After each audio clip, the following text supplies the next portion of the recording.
So welcome to second part of this series. हमने first part में motorcycle के overall experience, riding experience, suspension performance, engine performance के बारे में कुछ चीज़ें बात करी। तो आज थोड़ा फाइनल डिटेल्स जानने की कोशिश करेंगे। उससे शुरुआत करते हैं पहले माइलेज से। ऑलमोस्ट 8500 किलोमीटर्स चलाने के बाद I am getting a mileage of around 30 kilometres. Highways पे आप एक्सपेक्ट कर सकते 28 टू 30। अगर आप सेमी राइड करते हैं मोटरसाइकिल को, मतलब आप मान के चलिए 90 टू 100 आप चला रहे हैं, तो you can expect mileage of 28 to 29।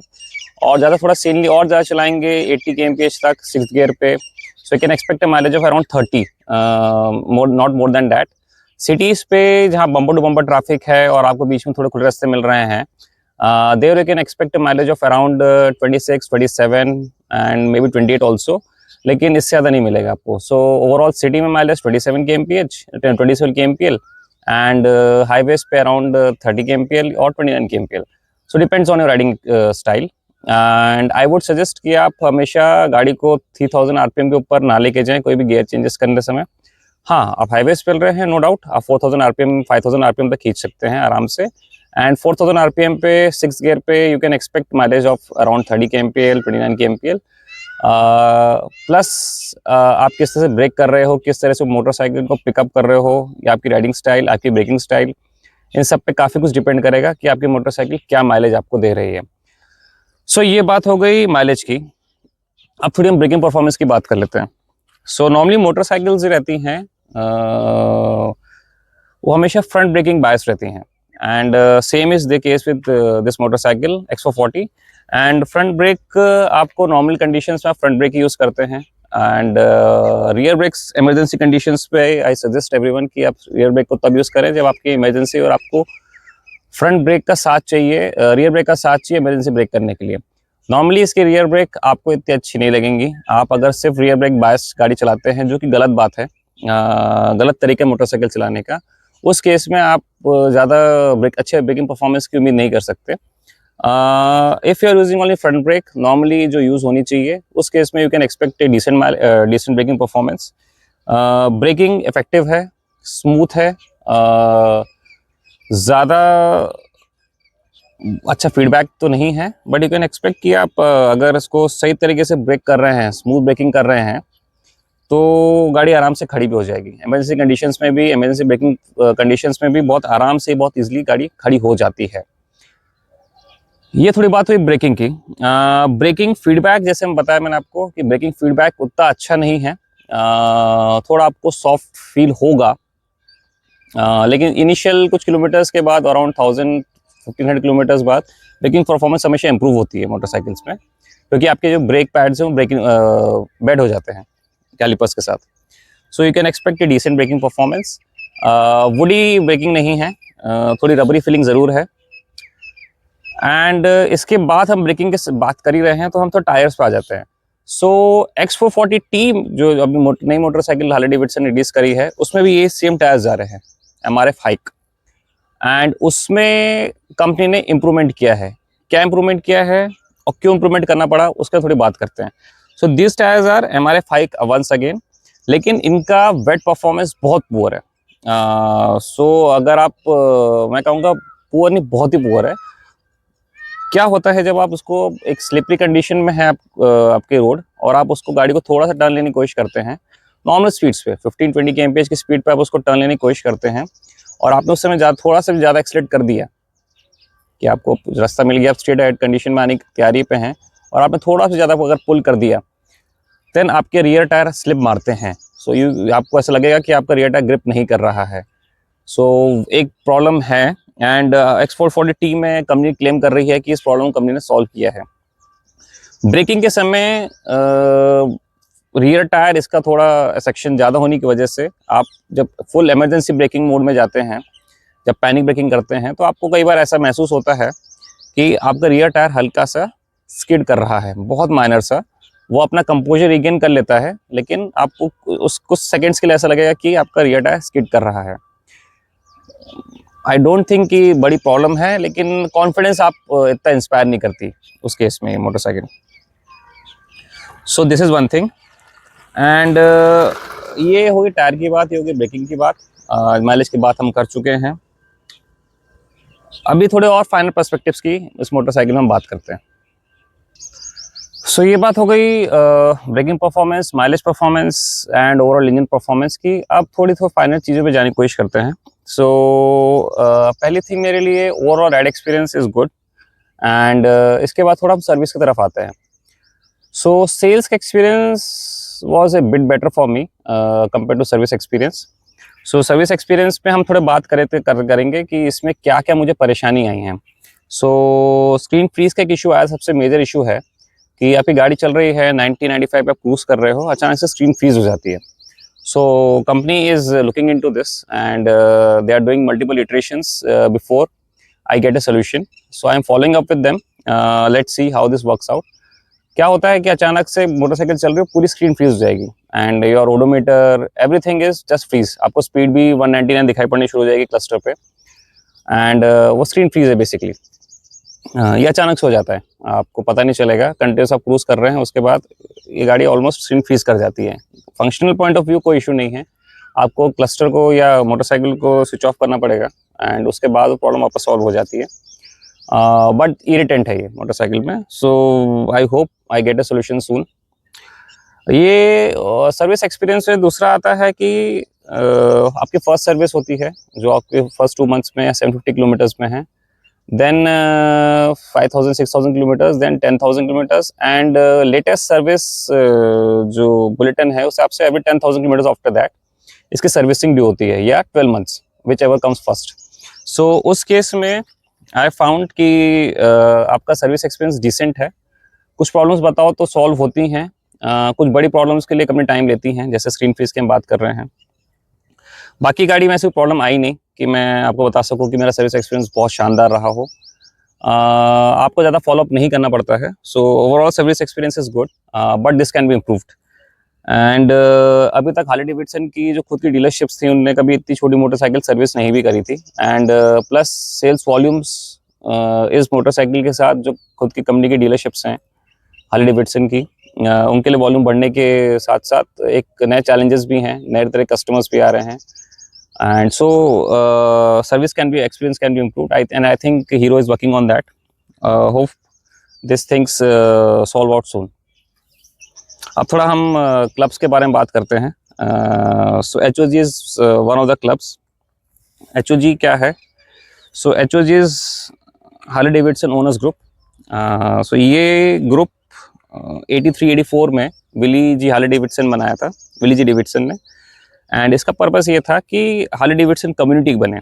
So Harley Davidson motorcycle चलाने वाले लोग पहले से ही क्लब्स, आप कह सकते हो कि इनिशियल जो डेज थे क्लब्स फॉर्मेशन के इस दुनिया में, उनकी शुरुआत या मोटरसाइकिल की दुनिया में उनकी शुरुआत ही हार्ले डेविडसन से हुई थी। हार्ले डेविडसन इंडियन मोटरसाइकिल से शुरुआत हुई थी एंड हार्ले डेविडसन की जो कल्ट फॉलोइंग है उनके खुद के क्लब्स की वजह से बनी है, क्योंकि राइडर्स एक कम्युनिटी, एक ब्रदरहुड की हम बातें करते हैं। So that started with Harley Davidson world in USA and Harley Davidson जब इंडिया में आई तो उन्हें शुरुआत HOG से करी, जिसको बोलते हैं हार्ले डेविडसन ओनर्स ग्रुप, जैसे हम बात कर रहे हैं। सो इसकी मेंबरशिप फी है and this is around 5,000 rupees for X440 owners. So इसमें क्या क्या होता है, आपको फायदे क्या मिलते हैं? So we have weekend rides, हम वीकेंड राइड्स करते हैं। कई के नहीं एक्सपीरियंसेस कंपनी चालू कर रही है, जैसे राइडर एक्स प्रोग्राम है। Rider X programme almost 1 day का इवेंट होता है, जहाँ पे आपकी राइडिंग स्किल्स पे कंपनी आपकी मोटरसाइकिल का परफॉर्मेंस आप कैसे मैक्सिमम एक्सट्रैक्ट आप कर सकते हो, आपकी क्या क्या आपको मोटरसाइकिल चलाने में इम्प्रूव करना चाहिए, उन सब पे काम होता है। इवेंट ऑलमोस्ट 7 to 8 आवर्स का होता है, वे they will guide you through आपकी मशीन के बारे में, आपके खुद के राइडिंग करने में क्या आप गलतियां कर रहे हो। So this is one of the things. They have 1 night rides, of course you have to pay for everything, but ये कम्युनिटी बनती है। So I am in Ahmedabad and I can confidently say कि I have a good community over here. So people, लोग वो अच्छे हैं, आपके पास senior Riders हैं, आपके पास नए राइडर्स आ रहे हैं। So I consider myself as a mid-level rider. So I am not a new rider and I am not a very experienced rider. लेकिन कम्युनिटी बिल्डअप हो रही है, आपके साथ नए लोग आते हैं, आप सीनियर राइडर से सीखते हैं, आप कुछ जूनियर राइडर्स को आप बताते हैं and this rides as always are very helpful in nature और आप एंजॉय करोगे। सो आप अकेला फील नहीं करोगे, आपके पास एक कमेड्री है पूरी आपके साथ, so you enjoy this experiences. So HOG experience I would say Ahmedabad में तो बहुत अच्छा है, and I don't know about other cities, but I think कि अच्छा ही होगा, क्योंकि एचओजी ओनरशिप्स, एचओजी के जितने भी एक्सपीरियंसेस मैंने अभी तक जितने सुने हैं, so I think it's good enough. Plus कुछ राइड्स होती हैं माउंटेन्स में, केरला साइड, हिमालयस, स्पीति, नेपाल राइड तो अभी X440 की नहीं हुई हैं। सो असम, नॉर्थ ईस्ट की राइड्स हुई हैं, वो अलग इवेंट्स के नाम से चलती हैं वो राइड्स। वी हैव टू पे सम अमाउंट, सो लेकिन ज़्यादा अमाउंट नहीं है, और अगर आपके पास एचओजी की मेंबरशिप है देन वो अमाउंट और वो भी कम हो जाता है। So I have not been to any of those events until now, and hopefully future में मैं करूँगा, बट जो एक्सपीरियंस मैंने सुने हैं वहाँ पे with all X440 owners, it's good enough. So you can try if you have X440. I will for sure in future I will try this. So ये पार्ट हो गया एचओजी का, एंड एचओजी की मेंबरशिप मेरे हिसाब से आपको लेनी चाहिए। अगर आप X440 के ओनर्स हैं तो आपको लेनी चाहिए, खासकर आप अगर न्यू राइडर हैं। एंड अगर आपको सोलो राइडिंग पसंद है, सब नहीं भी लीजिए। So sometimes I enjoy solo riding, most of the time I enjoy solo riding, but दोस्त हैं so I go with them for weekend rides. So this is part of HOG. And अब थोड़ा और ज़्यादा हम चीज़ों को और ज़्यादा अंदर जाने की कोशिश करते हैं, समझने की कोशिश करते हैं कि ये मोटरसाइकिल किसके लिए है। सो ये सीरीज़ का अंत यहाँ पे नहीं होगा, ये सीरीज़ अभी और चलेंगी, क्योंकि अभी बहुत चीज़ें आपको मुझे बतानी बाकी हैं, जैसे एसेसरीज़ के बारे में, टिप्स एंड ट्रिक्स। लेकिन उसके पहले समझने की कोशिश करते हैं ये मोटरसाइकिल है किसके लिए। सो सर्विस एक्सपीरियंस की बात हो गई, and now who is it for. उस पर जाने से पहले हम थोड़ा समझने की कोशिश करते हैं कि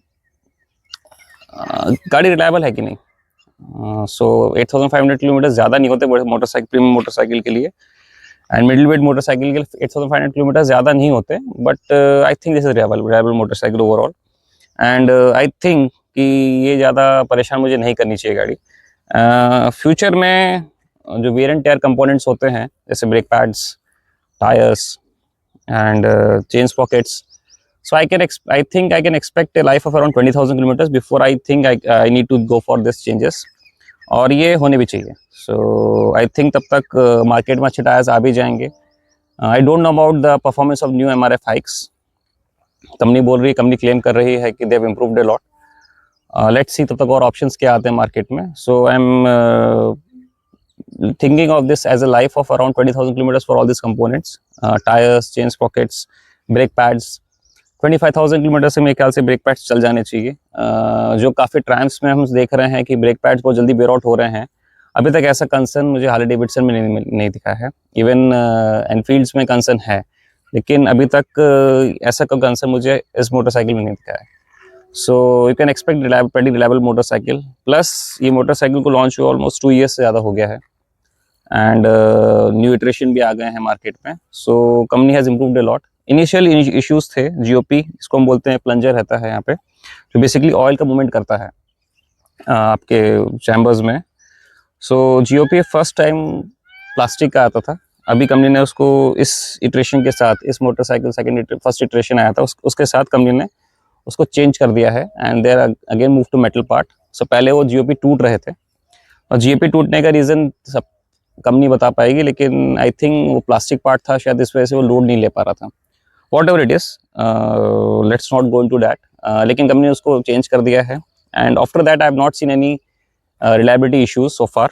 लोगों को इनिशियल मोटरसाइकिल्स में जब तक वो जीओपी चेंज नहीं किए गए थे, तब तक काफ़ी लोगों को परेशानी आई थी, और इंजन खुलना इनिशियल डेज में इट्स अ प्रॉब्लम। ऐसा मोटरसाइकिल या किसी व्हीकल के साथ नहीं होना चाहिए। So that has improved, and अभी जीओपी का कोई कंसर्न नहीं है। Let's see how this works out, but till now everything is fine. So अभी तक हमने बात कर ली, फाइनल डिटेल्स में काफ़ी हम बात कर रहे हैं, और इस सीरीज आगे चलती भी रहेगी। लेकिन इस वीडियो में थोड़ा इसको एंड करने से पहले आपको थोड़ा सब ये मैं बताने की कोशिश करता हूँ कि ये मोटरसाइकिल किसके लिए है। सो मोटरसाइकिल उन लोगों के लिए है जो लेड बैक क्रूजिंग को एंजॉय करते हैं, हाईवेज पे टूर करना पसंद करते हैं, क्योंकि ये इसका इंजन का परफॉर्मेंस टॉप एंड पे नहीं है। Mid range and towards top and ये इंजन दम दे देता है, एंड दम देने का मतलब ये है कि आप 110 115 पे क्रूज तो कर सकते हैं आराम से, लेकिन नॉट मोर देन डैट। आपको ओवरटेक करना है उसमें, ओवरटेक भी आप कर लोगे उस स्पीड पे, लेकिन आप उस स्पीड को 120 को शायद 120 से ज़्यादा सब सस्टेन भी नहीं कर सकते, एंड आपका माइलेज ड्रॉप भी बहुत ज़्यादा होगा उसके बाद। सो ये इंजन 100-110 पे आराम से क्रूज करने के लिए बना है, एंड उस स्पीड्स पे आप बहुत इंजॉय करोगे। 6 गियर पे डाल दीजिए, 105-110 पे आप चल रहे हो, आप आराम से दिन भर क्रूज कर सकते हो। हीटिंग इश्यूज है नहीं इस इंजन में, एंड सो कंफर्टेबल मोटरसाइकिल भी है। जिनको लेड बैक मोटरसाइकिलिंग पसंद है, सिटीज़ पे भी लोग ज़्यादा चलाने, जिनका रनिंग सिटीज़ में भी ऑलमोस्ट 70-80% है, हाईवेज पे वीकेंड्स पे टूर करते हैं या कई बार लॉन्ग टूर्स भी करते हैं, वीक पूरे वीक की टूर करते हैं, तो आप इस मोटरसाइकिल को एंजॉय करोगे। ये मोटरसाइकिल आपको परेशान नहीं करेगी, एंड सबसे इम्पॉर्टेंट बात, आप एक इमोशनल कनेक्ट बना पाओगे with the sound of this engine, with the character of this engine, with the overall handling of this motorcycle. Overall आपके जो हैंडल बार्स हैं उनका अच्छा लेवरेज भी है, सो आप एक अच्छा कनेक्ट बना पाओगे इस मोटरसाइकिल के साथ। बाकी पर्सनल टेस्ट होते हैं, आप मोटरसाइकिल से क्या चाहते हैं, आप कैसा कनेक्ट बना पा रहे हैं, आप कैसी मोटरसाइकिल पसंद करते हैं, या आपको टेस्ट राइड्स या गाड़ी मोटरसाइकिल ज़्यादा चलाने के बाद ही पता चल पाएगा। But overall I am happy, and I think अगर आप लेते हो तो आपको परेशानी इतनी महसूस नहीं होगी इस मोटरसाइकिल के साथ। So this was some person जो थोड़े शायद मैच्योर राइडर्स हो चुके हैं। स्पीड्स इतनी ज़्यादा नहीं चाहिए, या तो बोल सकता हूँ ये वो राइडर्स हैं, CB350 RS होंडा की है, या फिर रॉयल एनफील्ड क्लासिक है, मीटियोर है, उस तरह के राइडर्स जिनको थोड़ा सा ज़्यादा पावर चाहिए, जिनको थोड़ा हाईवे पे अच्छी स्पीड्स पे क्रूज करना है, जिनको थोड़ा ज़्यादा ओवरटेकिंग कैपेबिलिटीज चाहिए, जो थोड़ा बेहतर एक्सेलरेशन पसंद करते हैं। माइलेज में थोड़ा सा ड्रॉप आप लेना आपको एक्सपेक्ट करना पड़ेगा, but I think that is worth while. Motorcycles हमेशा माइलेज नहीं होती, motorcycles are emotional reasons also, आपके इमोशनल एसेट्स होते हैं। दिस इज समथिंग आप जब लेके निकलो रास्ते पे तो you enjoy, and this is the thing with this motorcycle. So this is for this type of person, and I am one of those, and I am proud to say that. So हर चीज़ speed नहीं होती, आप जब थोड़ा match experience Riders होते हो तो आप इन चीज़ों को बहुत ज़्यादा ही सही अच्छी तरीके से, या कह सकते हो आप अप्रिशिएटिव वे में देखना शुरू करते हो, and I appreciate this piece of machinery. This is for this video, and आपके क्या कमेंट्स हैं, आपकी क्या राय हैं, आपके क्या क्वेश्चंस हैं, आप कमेंट सेक्शन में ज़रूर लिखिएगा। सब्सक्राइब कर लीजिए मोटो जुनून को, हम ऐसे इस सीरीज़ को कंटिन्यू करते हुए आपके लिए बहुत सारे और वीडियोज़ लाते रहेंगे। तब तक के लिए बाय।